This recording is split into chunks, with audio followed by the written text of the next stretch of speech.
Assalamualaikum warahmatullahi wabarakatuh. Perkenalkan kami dari unit 198.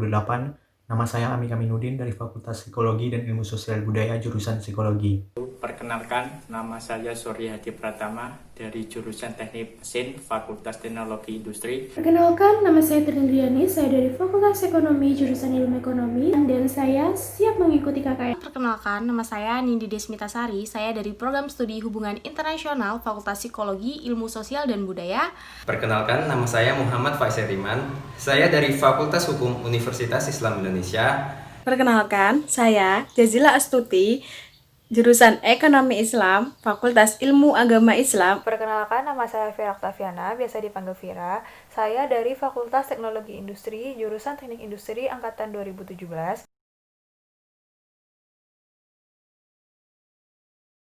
Nah, kali ini kita akan membahas mengenai zat aditif dan juga zat adiktif, di mana materi ini berada di bab 5, mata pelajaran Ilmu Pengetahuan Alam atau IPA, untuk siswa-siswi SMP kelas 8.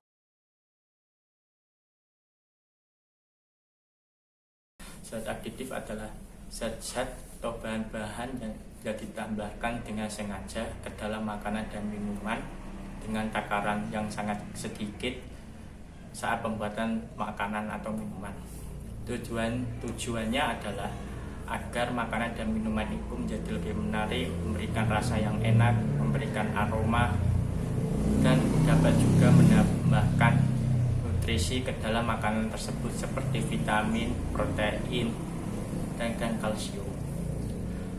Menurut fungsinya, zat aditif dikelompokkan menjadi beberapa. Yang pertama adalah pewarna, yang kedua adalah pemanis, yang ketiga adalah pengawet, yang keempat adalah penyedap, yang kelima adalah pemberi aroma, yang keenam adalah pengental, yang ketujuh adalah pengemulsi. Menurut cara pembuatannya, zat aditif dibedakan menjadi dua. Yang pertama adalah zat aditif alami. Zat aditif alami itu adalah zat atau bahan-bahan yang dibuat menggunakan makhluk hidup secara alami. Zat aditif alami tidak menimbulkan efek samping apapun. Dan yang kedua adalah zat aditif tan. Zat aditif buatan dibuat dengan proses kimia menggunakan bahan-bahan kimia sehingga menimbulkan efek samping jangka pendek maupun jangka panjang.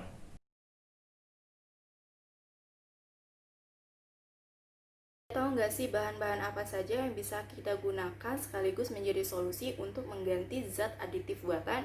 Nah, di sini saya bakal ngejelasinnya satu persatu. Jadi langsung aja kita yang ke pertama adalah pewarna.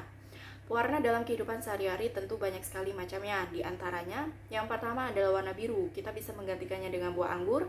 Warna kuning kita bisa menggantikannya dengan kunyit. Warna orange kita bisa menggantikannya dengan wortel. Warna hijau kita bisa menggantikannya dengan daun pandan ataupun daun suji.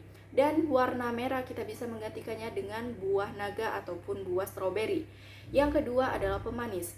Pemanis alami yang umum digunakan dalam kehidupan sehari-hari dapat berupa gula pasir, gula kelapa, gula aren, ataupun gula lontar. Yang ketiga adalah pengawet. Bahan pengawet alami yang umum digunakan dalam kehidupan sehari-hari bisa seperti garam, gula, ataupun cuka. Sedangkan metode pengawetan lain secara fisik itu dapat berupa pemanasan, pendinginan, pembekuan, pengasapan, pengeringan, ataupun penyinaran. Yang keempat adalah penyedap rasa. Penyedap rasa alami yang kita dapat tambahkan ke dalam bumbu masakan dapat berupa garam, bawang merah, bawang putih, lada, cengkeh, pala, dan lain sebagainya. Sedangkan untuk menimbulkan rasa gurih pada makanan, kita dapat menambahkan santan kelapa, susu sapi, ataupun kacang-kacangan.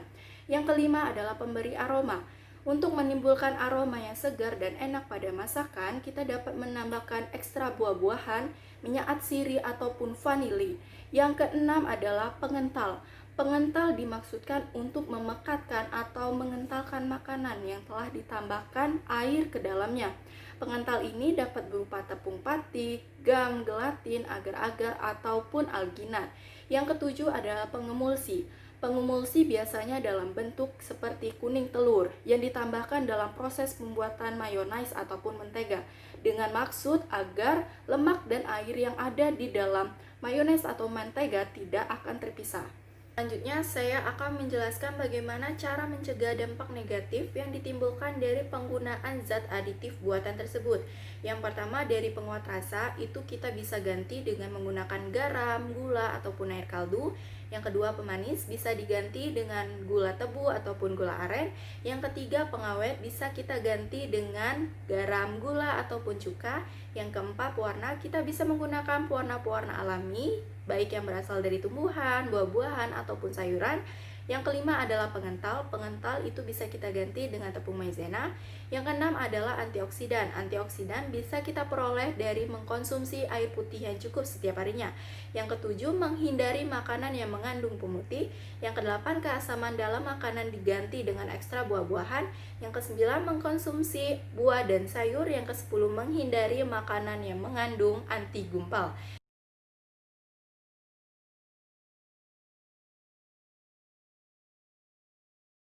Jadi zat adiktif adalah zat yang apabila kita konsumsi itu dapat menyebabkan rasa ketergantungan atau adiksi atau ingin menggunakannya secara terus-menerus karena bersifat ketagihan. Nah, untuk zat adiktif itu sendiri ada 3 jenis. Yang pertama ada narkotika, yang kedua ada psikotropika, dan yang ketiga ada zat psiko lainnya. Nah, teman-teman pasti sering mendengar di televisi adanya berita-berita tentang penangkapan karena penggunaan narkotika. Nah, narkotika ini tuh sangat berbahaya digunakan tanpa pengawasan dari dokter. Karena narkotika itu adalah zat yang berasal dari tanaman yang menyebabkan penurunan kesadaran, menghilangkan atau mengurangi rasa nyeri, dan menyebabkan ketergantungan bagi penggunanya. Nah, untuk narkotika itu sendiri ada 3 golongan berdasarkan tingkat ketergantungan. Yang pertama itu ada narkotika golongan 1 itu narkotika yang sangat berbahaya, contohnya ada heroin atau putau, ganja. Terus ada narkotika golongan 2 itu narkotika yang berpotensi tinggi, itu contohnya ada morfin, petidin. Dan yang terakhir itu narkotika golongan 3, narkotika yang ringan itu contohnya ada kodein yang sering digunakan untuk pengobatan. Nah, untuk yang kedua itu ada zat psikotropika, yaitu zat berbahaya lain yang dapat mempengaruhi mental atau perilaku seseorang. Contohnya nih, misal ada seseorang yang sulit tertidur, kemudian ia menggunakan obat tidur agar dapat tertidur nyenyak. Oleh sebab itu, penggunaan zat psikotropika juga harus sesuai dengan resep dokter. Nah, untuk zat psikotropika itu sendiri ada 4 golongan berdasarkan jenis ketergantungan. Ada golongan 1 itu berpotensi sangat kuat, contohnya ekstasi. Golongan 2 itu berpotensi kuat, contohnya ada amfetamin. Golongan 3 itu golongan sedang, contohnya pentobarbital. Dan yang terakhir golongan 4, golongan yang ringan yang biasa digunakan sebagai obat tidur. Nah, kemudian yang ketiga itu selain dari narkotika dan psikotropika juga ada zat lain yang dapat berbahaya bagi sistem kerja saraf pusat yang apabila dikonsumsi secara berlebihan dapat mengganggu dari kesehatan tubuh kita. Contoh dari zat psiko lainnya itu ada alkohol, nikotin, dan kafein.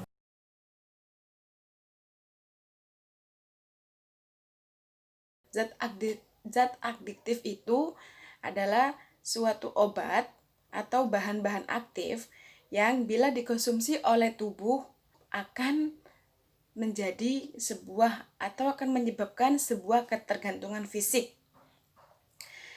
Nah, jika kita sudah mengonsumsinya, kita akan menjadi kecanduan terus. Kita akan melakukannya secara terus-menerus. Nah, jika kita ingin berhenti, maka tubuh kita akan merasakan lebih cepat lelah dan lebih mudah sakit. Nah, jika sudah ingin berhenti lebih lama, maka kita merasa kehilangan sesuatu yang sangat lain gitu. Nah, akhirnya mengirimkan perintah ke otak untuk melakukan kembali, untuk mengonsumsi kembali zat adiktif tersebut.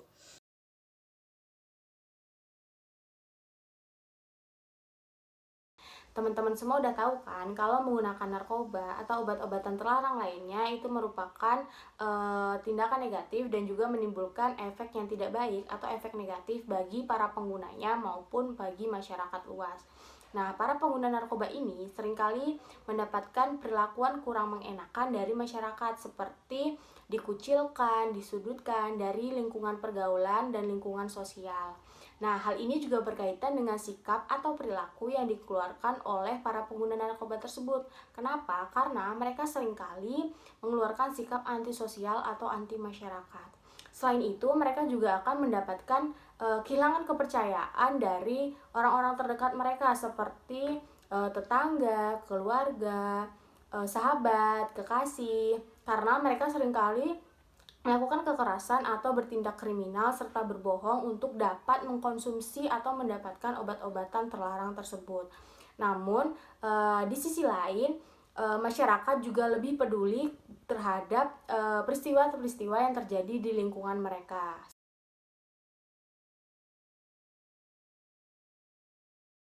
Adapun langkah pencegahan penyalahgunaan pecandu zat adiktif ini sebagai berikut ya teman-teman. Yang pertama, pencegahan pribadi. Ya, yang pertama ini ada hindari kebiasaan merokok karena pada umumnya korban narkotika dimulai dengan menghisap rokok ya teman-teman. Berhati-hati dalam pergaulan, isi waktu dalam hal-hal yang positif. Nah, yang kedua nih ada peran keluarga.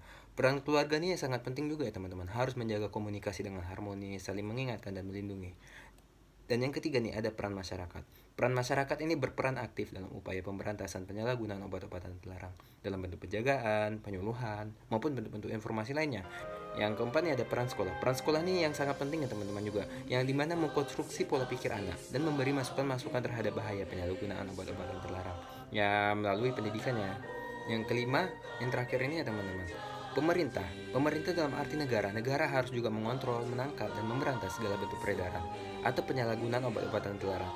Nah, sekarang udah tahu kan apa itu zat aditif dan juga zat adiktif serta bahaya dan juga dampaknya bagi tubuh manusia jika dikonsumsi terus-menerus?